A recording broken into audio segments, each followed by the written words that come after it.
the beginning, the universe did not explode into existence by accident.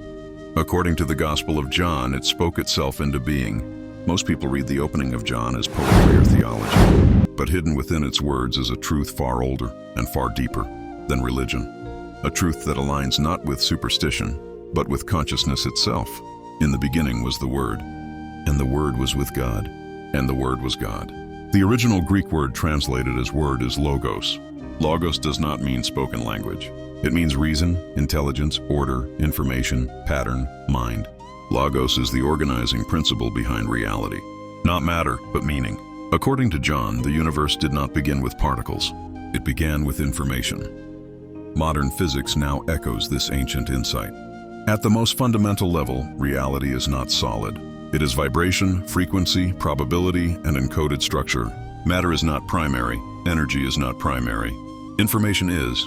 The Big Bang, as commonly taught, describes an expansion of space and time from a singular point. But it does not explain why the universe organized itself instead of collapsing into chaos. Order does not emerge randomly. Structure does not write itself.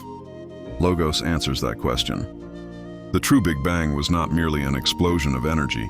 It was the activation of intelligence into form. Consciousness organizing itself into energy, energy condensing into matter, and matter becoming the universe we experience. John continues, "All things were made through him, and without him nothing was made that was made." This is not about a bearded deity crafting stars by hand. This is about conscious intelligence being the source of existence itself. Logos is the code, the universe is the expression, and then comes the most misunderstood line of all. And the Word became flesh. This does not only refer to a single historical figure. On a deeper level, it reveals a cosmic truth. Consciousness entered its own creation. The same logos that structured the universe localized itself within form. In other words, consciousness did not stay outside the universe. It became part of it. This is why the observer matters. In quantum physics, particles behave differently when observed. Reality responds to awareness. Observation collapses probability into experience. This is not philosophy, it is experimental fact. John was describing this long before microscopes and equations existed. If the universe emerged from logos, from conscious intelligence, then consciousness is not a byproduct of matter. Matter is a byproduct of consciousness, and this changes everything. It means the universe is not a dead machine, it is a living system.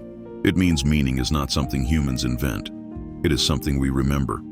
And it means you are not separate from the source that created everything. You are a localized expression of the same logos. This is why humans feel an inner pull toward truth, purpose, and transcendence. This is why silence reveals insight. This is why intuition exists. You are not just observing the universe is observing itself through you. John was not writing religion, he was revealing metaphysics. The Logos is the mind of the universe. The Big Bang was its awakening into form, and consciousness is still unfolding through every being that can perceive. Ancient traditions outside the Bible also point to this same truth. Creation begins with mind. From Hermetic philosophy to Eastern wisdom, reality is described as a projection of consciousness rather than a mechanical accident. John's Gospel stands out not because it contradicts science, but because it anticipates it. Logos was never meant to oppose reason. It is reason itself. When modern science speaks of a finely tuned universe, it is unknowingly echoing the idea of Logos. Physical constants are balanced with extraordinary precision. One small alteration, and stars, atoms, or life itself would not exist. Such coherence suggests intention, not randomness. The universe behaves less like chaos and more like a thought executed flawlessly.